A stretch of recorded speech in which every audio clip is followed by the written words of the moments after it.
For 36 years, one man, Ayatollah Ali Khamenei, controls Iran, its military, its nuclear program, and every proxy army from Hezbollah to the Houthis. On February 28, 2026, the United States and Israel launched the largest joint military operation in either country's history to kill him. This is how it happens, hour by hour. February 27th. It's late evening in Washington. Diplomats Steve Witkoff and Jared Kushner have just returned from Geneva, where 3 rounds of nuclear talks with Iran have collapsed.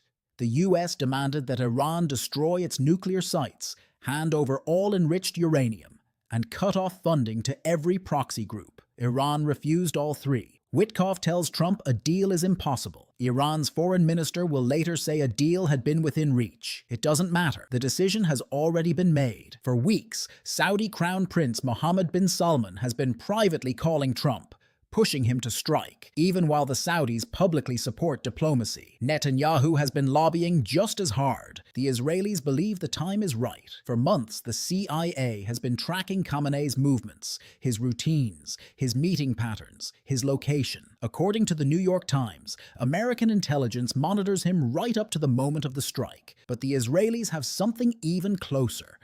They've managed to infiltrate the Iranian security echelon at the Beit-e-Rabari, Khamenei's fortified compound in central Tehran, known as the House of Leadership. They have moles inside.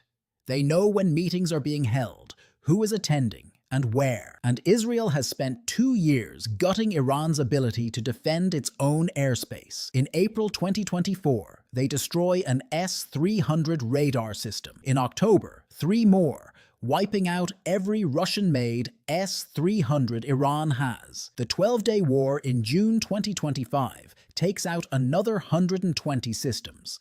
By February 2026, one US advisor says it bluntly: Iran is essentially naked. That evening, CENTCOM Chief Admiral Brad Cooper briefs the president on a full menu of options, from limited strikes to a joint operation with Israel designed to cut the head off the regime.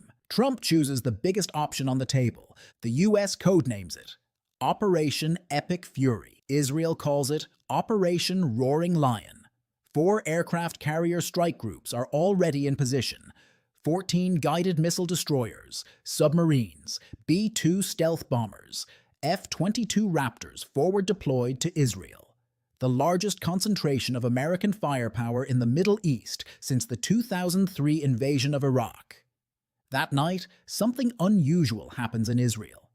IDF Chief of Staff Lieutenant General Eyal Zamir and other senior military officials go home to their families for Sabbath dinner, deliberately. If Iranian intelligence sees top Israeli commanders relaxing at home on a Friday night, they won't suspect an attack is coming in the morning. February 28th, 9:45 a.m. Saturday morning. Inside an Israeli military intelligence center, an operator leans forward. The intercept they've been waiting for has just come through. Khamenei has convened a meeting of his entire senior leadership at the compound. The compound sits on Palestine Street in central Tehran. Around 50 buildings behind high walls. 500 staff, most of them recruited from the military and security services. Khamenei rarely leaves. Officials come to him. In the months leading up to this morning, he's become even more cautious, entering what officials call bunker mode. His sons, Masoud and Mojtaba, manage regime affairs on his behalf. Officials summoned to meet him are driven to his location blindfolded. Satellite imagery from early February shows entrances to underground facilities being covered and buried, an attempt to protect against bunker-buster bombs.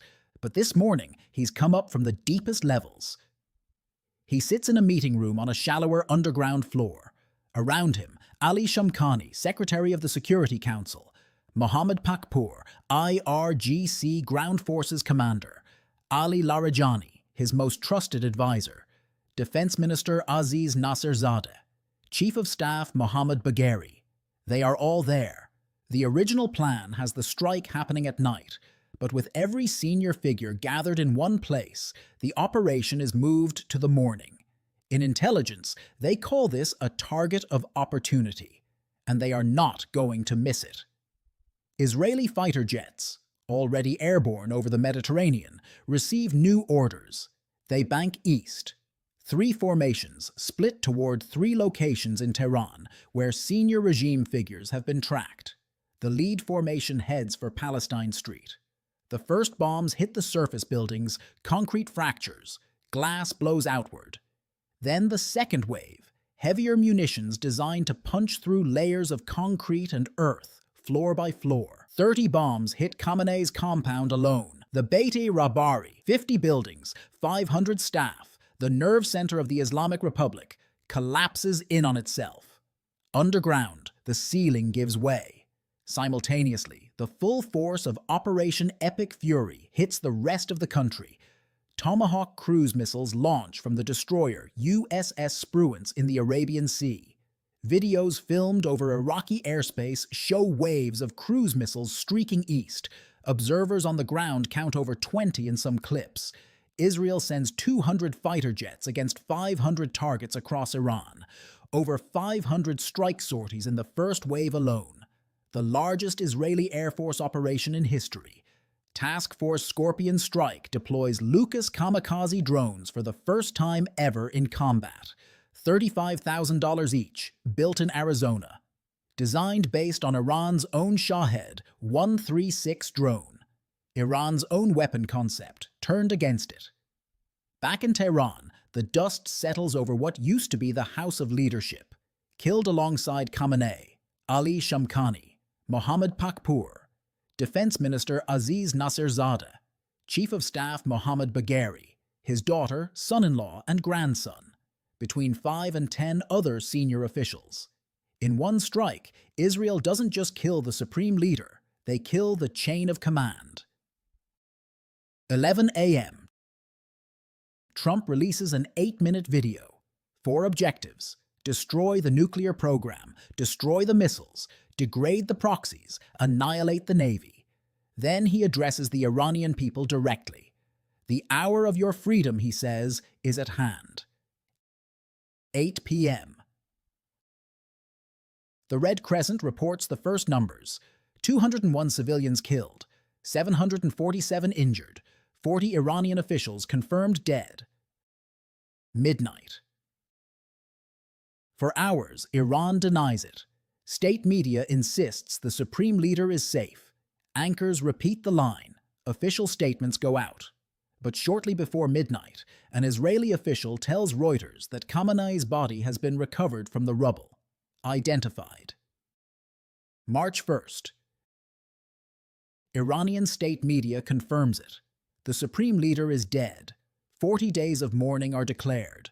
The IRGC vows its most intense offensive yet. Iran fires missiles at Israel and U.S. bases across 6 countries. Dubai Airport takes a direct hit. The Strait of Hormuz is reportedly closed. But from apartment windows across Tehran, something else is happening. Iranians are chanting, not in mourning. They're chanting death to Khamenei. Some are setting off fireworks. The man who crushed their protests, shut off their internet, and killed 2,000 of them during the January blackout. That man is finally gone. Iran now faces a question no one can answer. The Constitution says the Assembly of Experts should choose a new supreme leader, but Israel doesn't just kill Khamenei, they kill the men who are supposed to replace him. 40 officials dead. The chain of command doesn't exist anymore. For 36 years, Ayatollah Ali Khamenei is the one constant in Iran. The man everyone fears, the man no one can reach. He lives behind 50-foot walls, moves through underground tunnels, and has his visitors driven to him blindfolded. The CIA tracks him for months anyway. And on the morning of February 28, 2026, 30 bombs find him.